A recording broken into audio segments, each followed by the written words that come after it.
СМИ передовых стран анализируют действия новейшего инструмента России по расколу политического единства Запада. Таким инструментом назначена, как мы знаем, вакцина «Спутник Ви». Нью-Йорк Таймс в свежей аналитической статье пишет: остается неясным, является ли «Спутник Ви» тем медицинским прорывом, который объявил в прошлом году Путин, но она уже доказала свою эффективность в распространении хаоса и раскола в Европе. В общем, хаос и раздрай. Что показательно в статье. Даже ее автор говорит, что в принципе в эффективности российской вакцины сомневаться не стоит. Большинство экспертов уверено, что она работает. Он признает, что единственная причина раскола, раздрая и беспорядка в Европе в связи со «Спутником» в том, что ее наотрез резко априори отвергают по политическим причинам антироссийски настроенные силы, политики и правительства. Однако виноваты не они со своей тупорылой иррациональной русофобией, нет. Виновна сама вакцина? Почему? Но она же, хотя было заведомо известно, что тупорылые русофобы обзовут ее инструментом российской пропаганды и российского влияния, тем не менее взяла и появилась. Да еще и смеет предлагаться миру на удобных условиях. И что отдельно обижает, ничего не известно о том, что от нее умирают, в отличие от какой-нибудь AstraZeneca. С точки зрения здравого смысла этого просто не понять. Ваше лекарство зло, потому что у нас вас многие ненавидят. Поэтому, когда вы предлагаете нам свое лекарство, у нас раскол и споры. Значит, в этом и была ваша цель.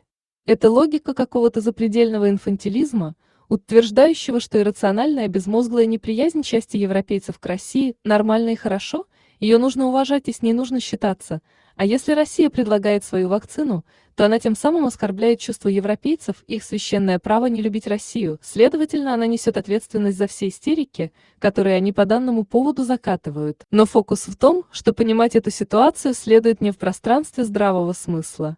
И ее следует понимать в культурном, так сказать, контексте.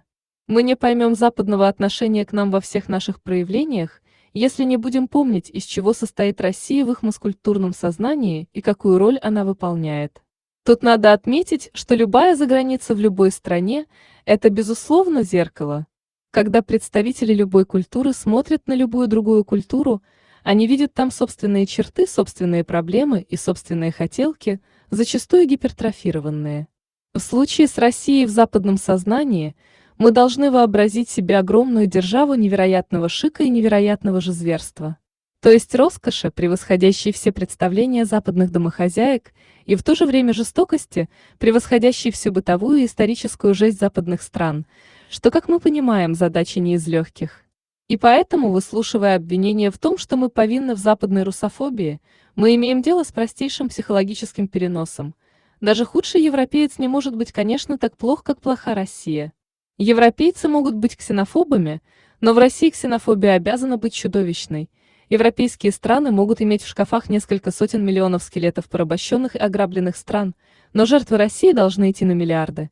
У европейцев могут быть проблемы с социальным расслоением, но в России, конечно, олигархи и силовики ездят в золотых БТРах прямо по одетым в мешковину прохожим. Из России не может быть ничего доброго. Не потому, что западный человек не верит в мощь российской науки, еще как верит, а потому, что добрая Россия звучит для западного базового сознания как черствый закат или ездовой гусь. Представить себе сани, запряженные гусями, она не в состоянии. Национальная специализация России в западном базовом сознании – быть складом и зеркалом западных грехов. Естественно, кривым и фантастическим, но нам с этим придется жить еще очень долго. А российские попытки, вольные и невольные, разбить или выпрямить это зеркало, будут сами по себе восприниматься как злое зло, что мы и наблюдаем в истории с вакциной. Хорошая новость тут в том, что дискредитация данного образа – вопрос времени. Чем больше будет появляться прорывов, подобных спутнику Ви, и чем дороже будет Западу обходиться упорное соблюдение собственных иллюзий в ущерб реальности. Стоит вспомнить, что сейчас он уже расплачивается за это смертями от того же коронавируса. Тем более хрупким и нелепым будет кривое зеркало, и тем меньше оно простоит.